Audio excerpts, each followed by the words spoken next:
الله أكبر، الله أكبر، الله أكبر. ما شعر الصائمون بجلال عظمة الله. الله أكبر، الله أكبر، الله أكبر. ما خشع الخاشعون في كلام الله. الله أكبر، الله أكبر، الله أكبر. ما دمعت أعين الباكين من خشية الله. الله أكبر، الله أكبر ولله الحمد. الله أكبر ولله الحمد. الله أكبر، الله أكبر. كلما ظمأت الأجواف. الله أكبر، الله أكبر، الله أكبر. كلما همعت من سماء العطايا الألطاف. الله أكبر، الله أكبر، الله أكبر. كلما قرأنا البقرة والأعراف. الله أكبر ولله الحمد. الله أكبر ولله الحمد. إن يومكم هذا يوم عيد ميز الله فيه الشقي من السعيد. واعلم أن القرآن فيه فرحان: فرح مطلوب شرعا وفرح مرفوض شرعا تماما. فأما الفرح المطلوب قال ربنا في الآية رقم 58 في سورة يونس رقم 10: قل بفضل الله وبرحمته فبذلك فليفرحوا. ده الفرح الحقيقي. وفضل الله هو شرع الله، فضل الله قرآن الله، فضل الله ما فرض عليك وفعلته ونجحت فيه. ورحمة الله كما فسرها ابن عباس هو سيدنا رسول الله صلى الله عليه وسلم، لأن القرآن يفسر القرآن: وما أرسلناك إلا رحمة للعالمين. أما ما جاء في سورة الروم: ويومئذ يفرح المؤمنون بإيه؟ بنصر الله. فاللهم انصر أمة الإسلام في كل مكان. اللهم آمن أرض الحرمين من العبث والعدوان، وكما وعدت أولم نمكن لهم حرما آمنا. اللهم اعصمها من يد الإرهاب، اللهم اعصمها من يد الاعتداء يا رب العالمين. وأما الفرح الثاني الذي ينبغي عليك أن تعرفه وأن تتجنبه، لأننا كلنا بنو الدنيا وغرقنا فيها. قال في القصص في حق قارون إذ قال له قومه: لا تفرح إن الله لا يحب الفرحين. الله، فرحين ازاي؟ لا، فرح عن فرح يفرق. هنالك من يفرح بحضرة النبي، هنالك من يفرح بقبول صومه وعند ربه. وكما قال المعصوم الأعظم: للصائم فرحتان: فرحة عند إفطاره وفرحة عند لقاء ربه. فالصوم في حقيقته فرح في الدنيا وفرح في الآخرة. أما من على شاكلة قارون الذي أعطاه الله سرا ما وصل إليه علماء الكيمياء في زمانكم. شوف سبحان الله، يضع مادة على النحاس تصير ذهبا، حتى صورت الآيات بظاهرها أن المفاتيح التي تفتح الكنوز ينوء بحملها عصبة من الرجال. وآتيناه من الكنوز ما إن مفاتحه لتنوء بالعصبة أولي القوة. والعصبة 40 رجلا من الأشداء لا يستطيعون أن يحملوا المفاتيح بتاعت الخزائن. وماذا الخزائن فيها ايه؟ فماذا حدث؟ ها هنا أدركه الغرور، ها هنا بعد عن النور، ها هنا عصى الأمور، ها هنا منع الزكاة، ها هنا تجبر وتكبر على شرع الله. ومن أجل ذلك تذكر جميلي مذ خلقتك نطفة. ده لسان الحضرة الإلهية بيقول ايه؟ تذكر جميلي مذ خلقتك نطفة ولا تنس تصويري ولطفي في الحشا، واعلم بأني وحدي في الملك لا أزال في الملك وحدي وكذلك أشاء، أدبر أحكامي وأفعل ما أشاء. الله، حب الدنيا لأجل طاعة الله وافرح بطاعتك لله. اليوم صلة الأرحام، اليوم محو الخصام. لما تخاصم الحسن والحسين سبطا رسول الله، شوف حتى الأدب في الخصام، مش وإذا خاصم فجر من النفاق. ماذا حدث؟ يقولون للحسن أنت الأكبر فاذهب إلى أخيك وصالحه، ويقولون للحسين أنت الأصغر روح يا أخي لأخيك فإنه أكبر منك. فماذا حدث؟ شوفوا الأدب في أهل بيت النبي. انتوا لسه قايلين اللهم صل على سيدنا محمد وعلى آل سيدنا محمد، وآل الرجل أهل هم. ماذا حدث؟ قال له اسمع، انت زي ما سمعت من سيدنا النبي لا يهجر المسلم أخاه المسلم فوق ثلاث، فأنا سمعت من جدي رسول الله أن الذي يبدأ بالصلح لأخيه يبني الله له قصرا في الجنة، وأنا أحب أن أوثر أخي الحسن بهذا القصر في الجنة. واحد إلا الله. يعني حتى الأدب في الخصام. يا أخي الدنيا ليس فيها شيء، ليس فيها شيء يعني أهل لهذا الخصام. اسمع الدرة اللي تستاهل ايه؟ فهمك. بقول لك يا سيدي، اذا اعتذر الصديق اليك يوما تجاوز عن مساويه الكثيرة. احفظ، اذا اعتذر الصديق اليك يوما تجاوز عن مساويه الكثيرة، فان الشافعي روى حديثا باسناد صحيح عن مغيرة عن المختار ان الله يمحو بعذر واحد الفي كبيرة. تاني عشان الجماعة اللي هناك دول حبايبنا، بقول لك اهو تاني، اذا اعتذر الصديق اليك يوما، ده الحكمة ضلة المؤمن، اذا اعتذر الصديق اليك يوما تجاوز عن مساويه الكثيرة، فإن الشافعي روى حديثا بإسناد صحيح عن مغيرة عن المختار أن الله يمحو بعذر واحد ألفي كبيرة. يا سلام على الجمال. من هنا هذا المجتمع الذي تشرذمت أواصره والذي كبى بالخصام والذي نرى فيه التشرذم، لماذا لا ندخل من باب هو اول باب؟ عارفين ايه الباب الاولاني؟ اقرأ معي كده: وسارعوا الى مغفرة من ربكم وجنة عرضها السماوات والارض وعدت لمين؟ للمتقين. يا دكتور انت تعلم ما فيش سلام في مجالس العلم. طب اقعد طب اقعد برضه لا يصح في مجلس العلم. بقول برضه لا يصح مجلس العلم، لان العلم فريضة. وحد الله.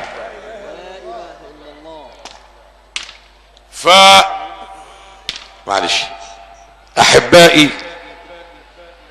الله عز وجل جعل هذه الشعيرة الصيام وحدنا جميعا فيها واصبأ اجوافنا فذاقت ارواحكم الرمضاء. وما الرمضاء؟ احتراق الجوف بالعطش كاحتراق الارض بحصبائها من وهج الشمس، فاذا ما ذقت احتراق العطش حرق الله الذنوب وكفر الخطايا. لذلك الشاعر يقول: من له داء دو بذنوبه فليأتي في رمضان باب طبيبه، فخلوف هذا الصوم يا قوم اعلموا احلى من المسك السحيق وطيبه، اوليس هذا القول قول نبيكم الصوم لي وانا الذي اجزي به. يبقى سفيان بن عيينة احد ائمة اهل السنة قال لماذا كان الصوم في الحديث القدسي كل عمل ابن ادم له الا الصيام فانه ايه لي وانا اجزي به. جميل. ليه؟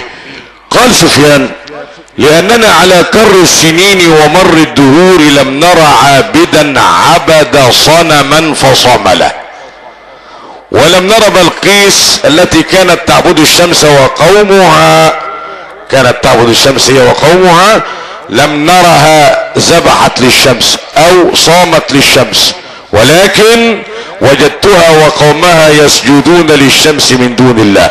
فثبت على كر السنين ومر الاعوام ان الصيام عبادة مخصوصة لله رب العالمين، وهو سر بين العبد وربه. يعني كان زمان في الفلاحين وفينا ناس كبار جدا يعني في المقام وفي السن، يعني عندما تمعن في الحقل تخش جوه وقدامه اناية المية وفي عز الحر يستطيع ان يشرب او ان يأكل، ولكن ليس هنالك من يحيط به. من الذي يمنعه؟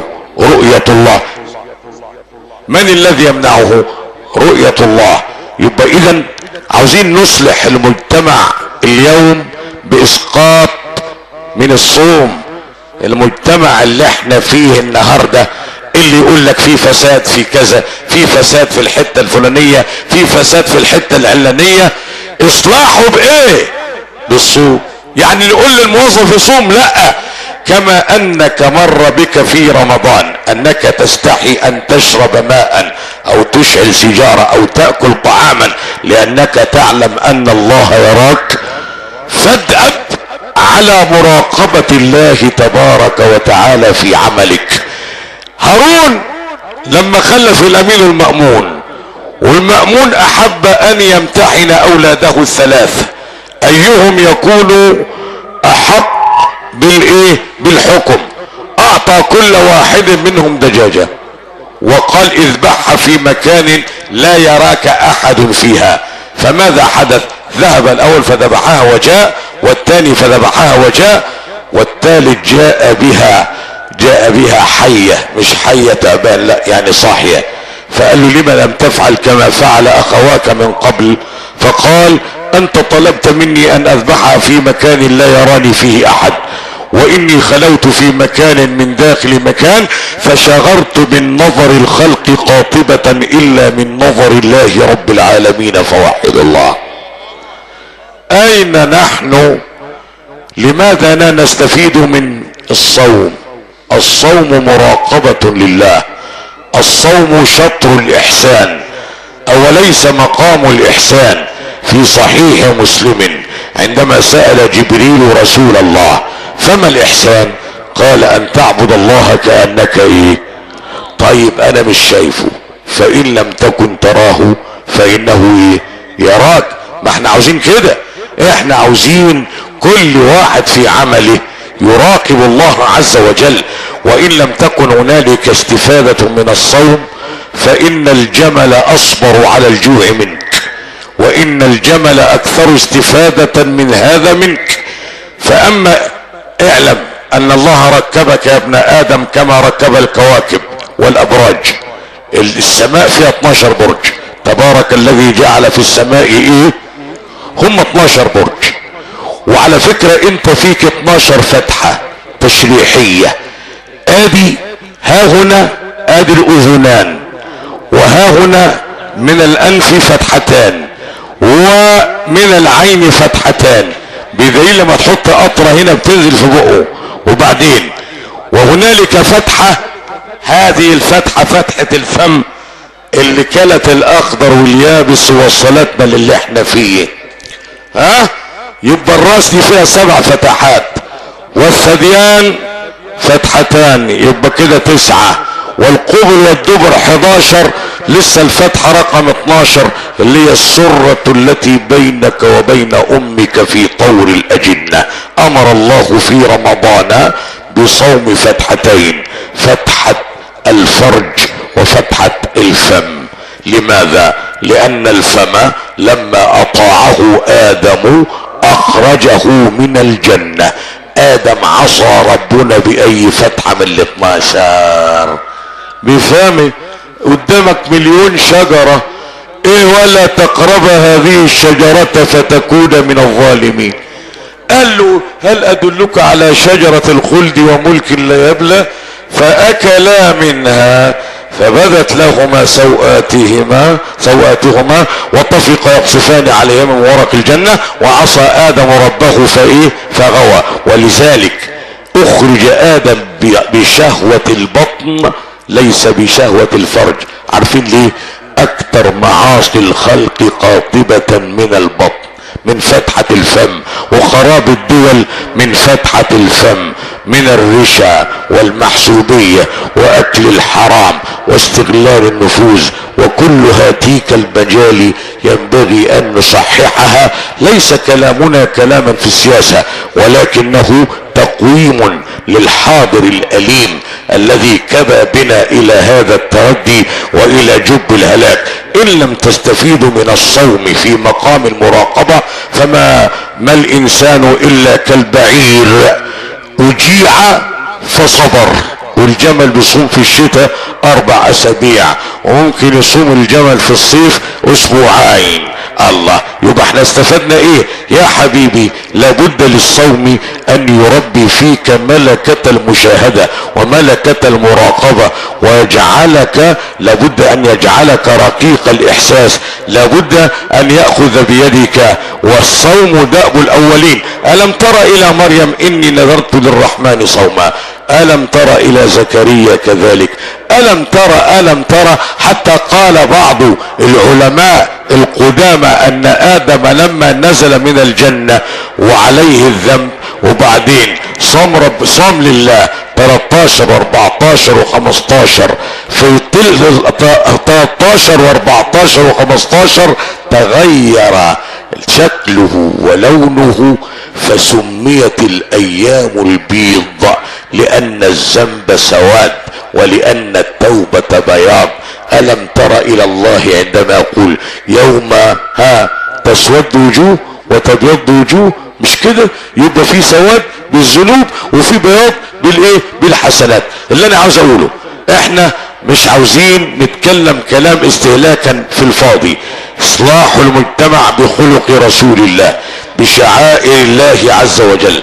ايها الاحباب، ان عبد الله ابن عمر وهو جاء من غزوة وهو واصحابه مر براع على اطراف المدينة وهو يرعى الغنم، قال اذبح لنا شاة. قال فماذا اقول لسيدي؟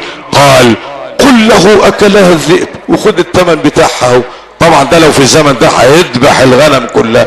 خلي بالك، هنالك فرق شاسع وبون واسع بين اصحاب رسول الله وبين الرعاع في زماننا الذين تجرؤوا على طاعة الله، يا للاسف الشديد. فقال له لا، ما ينفعش. ليه يا ابني؟ قال فاين الله فاين الله فاين الله 3 مرات. فسأل عنه عبد الله ابن عمر فقيل انه راع عند فلان، فذهب فدفع ثمن هذا الراعي. كان عبدا، وبعدين واشترى له الغنم، ثم قال انت حر لوجه الله، واطلق سراحه واعطاه الغنم. ثم قال عبد الله ابن عمر كلمة سجلها التاريخ، قال له ايه؟ قال كلمة اطلقت رقبتك من رق العبودية، ارجو ان تطلق سراحك من نار الاخرة. يا جماعة الخير، ان عمر بن الخطاب عليه رضوان الله يترى في كل زمان، لما ولى سعيدا ابن عامر محافظا لمحافظة حمص في سوريا. يا ريت الاخوة اللي في الاخر الكلام ده مش عارفينه وفهموه معايا، الاخوة المشايخ. سعيد عقبة بن عامر ده محافظ زي محافظ اي بلد عندنا. وبعدين خلي بالك معايا، وكان دايما حمص هذه كثيرة الشكاوى زي بغداد وزي الكوفة. فجاء عمر من مدينة الى حمص، ايه الشكاوى اللي مكتوبة دي؟ قالوا اتفضل. فنظر، الشكوى الاولى انه ما يخرج الا الساعة 10 صباحا. تعالى يا محافظ. نعم يا امير المؤمنين. قال له بتطلع الساعة 10 ليه؟ ما بتطلعش بدري ليه؟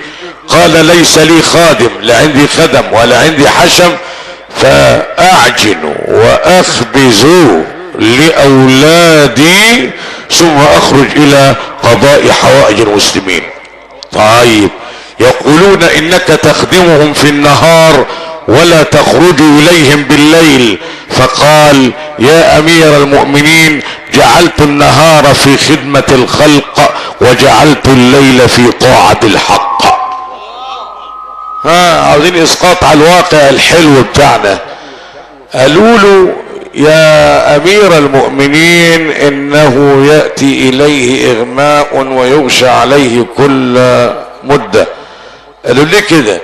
قال حضرت زيدا ابن الدثنة وهو على الخشبة مصلوبا، وكان قد دعا على قريش فاصابني من دعوته ما جعلني اسرع.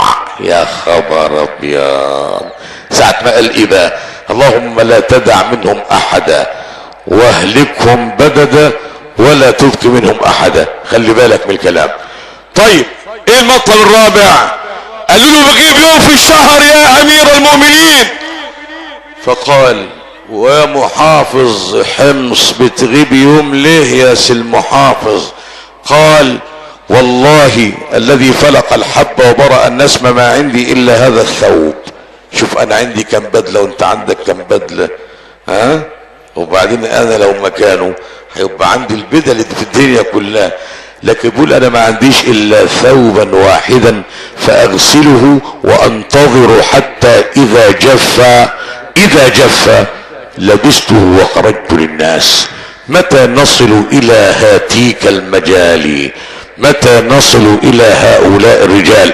تخيل يأتي خطاب من حمص بسوريا الى امير المؤمنين عمر بن الخطاب يسأله معونة الى اهل سوريا، فيرى في الكشف سعيدا ابن عامر. مين سعيد؟ قالوا امير البلاد. يا خبر ابيض، امير البلاد. تخيلوا يتزهد الامراء خوفة من ربنا سبحانه وتعالى ماذا سيقول كلنا لربنا عندما يوقفك بين يديه. لا محامي هينفعك ولا فيه واسطة هترجعك ولا حد هينطق عنك. يوم تأتي كل نفس تجادل عن نفسها وتوفى كل نفس ما عملت وهم لا يظلمون. وبعدين تيجي تقول لا ما حصلش يا رب، وتيجي لسانك زلقا طلقا ما حصلش يا رب. يوم ربنا جل جلاله يختم على اللسان ويجي يقول للملكين عمل ولا ما عملش؟ فالملكان ينطقان اجل عمل يا رب. العبد يقول لا يا رب دول من طرفك انت يشهدون لك. طب يقول الله افلا اقيم عليك شاهدا من نفسك؟ فعندئذ يختم الله على اللسان من البيان وينطق اليد الذي سرقت وخربت اقتصاد البلد، وينطق الرجل التي سعت للخراب والدمار، وينطق الفرج الذي زنى. فيقول العبد سحقا لكن. ركز يا اخويا اللي في الاخر معايا، الكلام ده هو الكلام الصحيح، وغير كده لغو. كل الكلام التاني لغو. احنا عاوزين الخطاب الديني يفيد الناس في هذه الايام. فيقول العبد كنت اغزيكن في الدنيا فتشهدن علي بالدمار، فيقول الله وتقول الجوارح ليس هذا منا ولكن انطقنا الله الذي انطق كل شيء فوحد الله.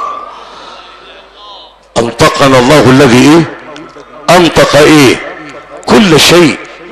لكن على كل يا من اسى فيما مضى ثم اعترف، ارجع لنا فيما بقى تعطى الشرف، وابشر بقول الله في قرآنه ان تنتهوا يغفر لكم ما قد سلف. نحن في يوم الجائزة، حاسب نفسك، ما الخلق الذي تغير فيك؟ كان بك قبل رمضان سفاهة، هل تغيرت؟ الله اعلم. كان بك حماقة، هل بدلت الى ساعة خلق؟ ابدا. كان بك بخل وحرص على الدنيا، هل تغير؟ كان بك كذا وكذا. اوعى حد يفكر نفسه عمر بن الخطاب ولا ابو بكر الصديق، كلنا مساكين وكلنا الخلق حمقى. وأدل دليل على حماقة الخلق قوله في السورة الآنفة كلا بل تؤثرون الحياة، بل تؤثرون الحياة الايه؟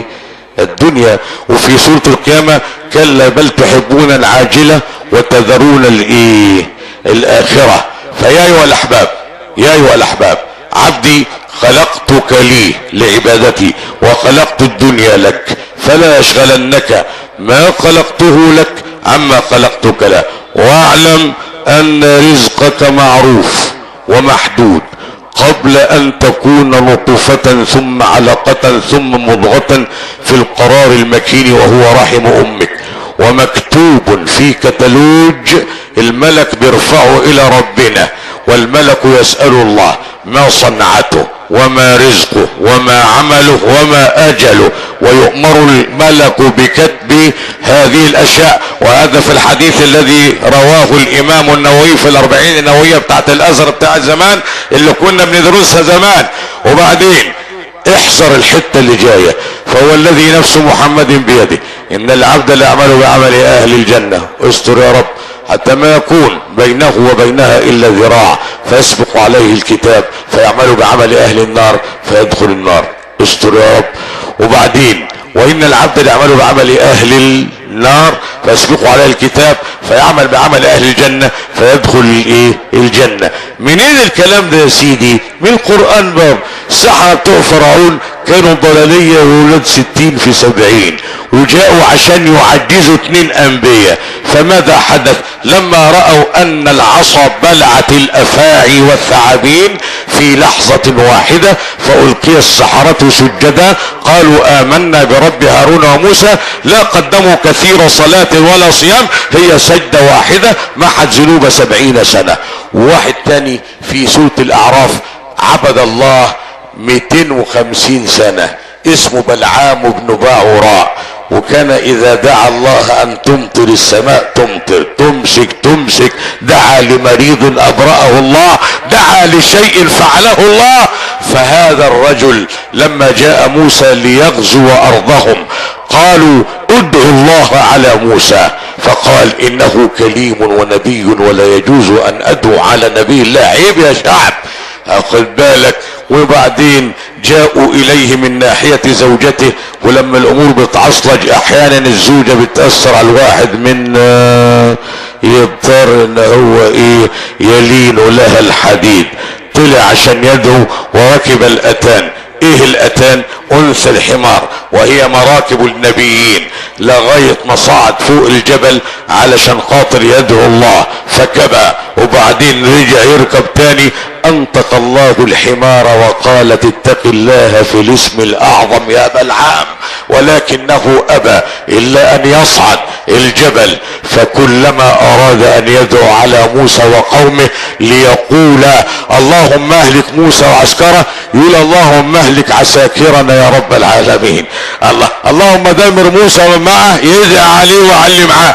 قالوا له انزل، انما اتينا بك لتدعو الله على موسى لا لتدعو الله علينا. فاندلق لسانه وطال واستطال حتى صار مثل لسان الكلب يلهث، لان الكلب علميا لو فيكم بيطريين ليس في جسده غدد عرقية، فبيلهث في الثانية الدقيقة الواحدة حوالي عن 200 نفس. خلي بالك عشان يعوض الاكسجين وثاني اكسيد الكربون على طول يلهث. فصور الله هذا في الاعراف فقال واتل عليهم نبأ الذي اتيناه اياتنا فانسلخ منها. شوفوا التعبير القرآني، مش هو اللي اتعلم من الشيطان، ده الشيطان اجى ياخد رسالة دكتوراه عنده فاتبعه الشيطان. الشيطان ده فاعل عليها ضمة، يعني الشيطان اجى يتعلم من مين؟ منه. فمثله كمثل الكلب ان تحمل عليه ايه يلهث او تتركه ايه يلهث، فما نفعه الاسم الايه الاعظم. على فكرة لما لجأ للحيلة وقال انتوا عايزين تغلبوا موسى، قالوا الجأوا للحيلة. قال الحيلة ايه؟ ارسلوا نساءكم ولا تمنعن امرأة نفسها من الزنا، فلو زنى عسكري واحد من جند موسى لهزموا. فلما حدث وجاست النساء خلال عساكر بني اسرائيل ووقع من زمر ابن شالوم حالة الزنا بامرأة اسمها كبشة بنت صورية، والكلام اللي بقوله من الاقانيم بتاعت اليهود عشان اجيب لك الرواية المظبوطة. ايه اللي حصل؟ نزل الطاعون حصد 70,000 واحد في الحال. يبقى خلي بالك الايه بتاعت الاسراء يا شباب ويا شعب مصر بتقول واذا اردنا ان نهلك قرية عملنا ايه؟ امرنا مين؟ مترفيها، لان الفقير مش لاقي يشرب شاي، هو هيشرب ويسكي منين؟ الفقير يا دوب اتنيل عطر له في واحده اتجوزها، هيروح يخبط فين؟ يبقى امرنا مترفيها. عملوا ايه؟ ففسقوا فيها فحق عليها القول فدمرناها تدميرا. قال صلى الله عليه وسلم التائب من الذنب كمن لا ذنب له، توبوا الى الله.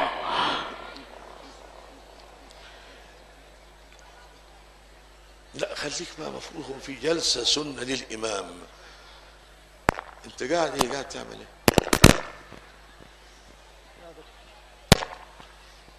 مش في جلسة الإمام يا ابني؟ شمس ولا نار؟ أنت في روضة من رياض الجنة.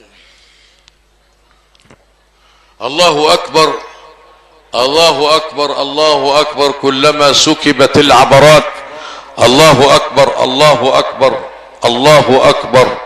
كلما صبغت على الأعضاء الصلوات الله أكبر الله أكبر.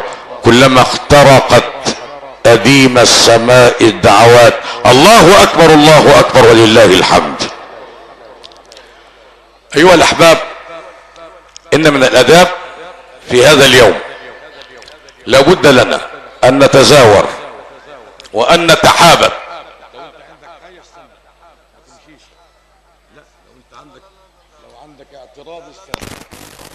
لا معلش، ما هو اصل ليه هم خلوا الصلاة بتاعت العيد قبل العيد وخلوا الصلاة بتاعت الجمعة بعد الخطبة علشان الكل يسمع الخطبة، لكن خلوا الصلاة بتاعت العيد عشان ده اختيار.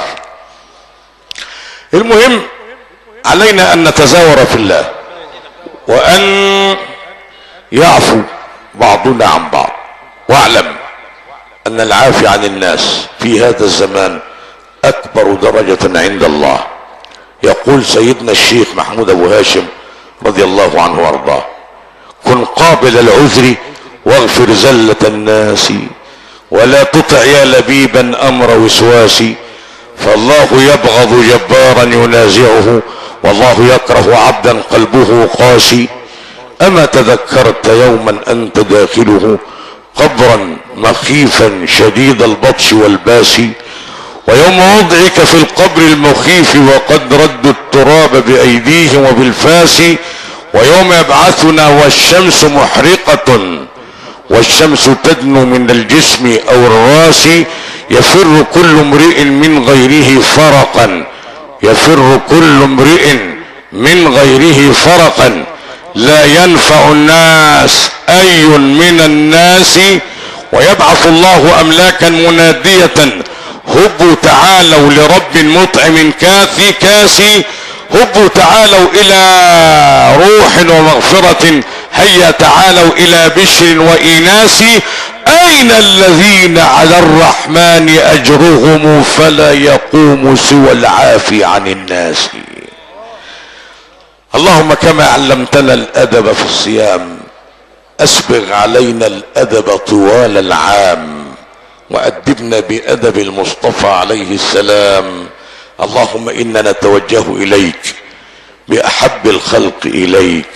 اللهم ادب نفوسنا، آت نفوسنا تقواها وزكها انك خير من زكاها. ربنا انك وليها ومولاها. اللهم اشف امراضنا وارفع عنا البلاء والغلا والضنا واستر اله العرش اعراضنا. اللهم اشف اولادنا وبناتنا وزوجاتنا واشف ازواجنا واولادنا وشبابنا. اللهم وسع ارزاقنا وحسن اخلاقنا وتب علينا انك انت التواب الرحيم. نجنا من الهم والغم والكرب العظيم. متعنا بالنظر الى وجهك الكريم. وصلى الله وسلم على سيدنا محمد وعلى اله. كل عام انتم بخير والسلام عليكم ورحمة الله تعالى وبركاته. عليك يا دكتور.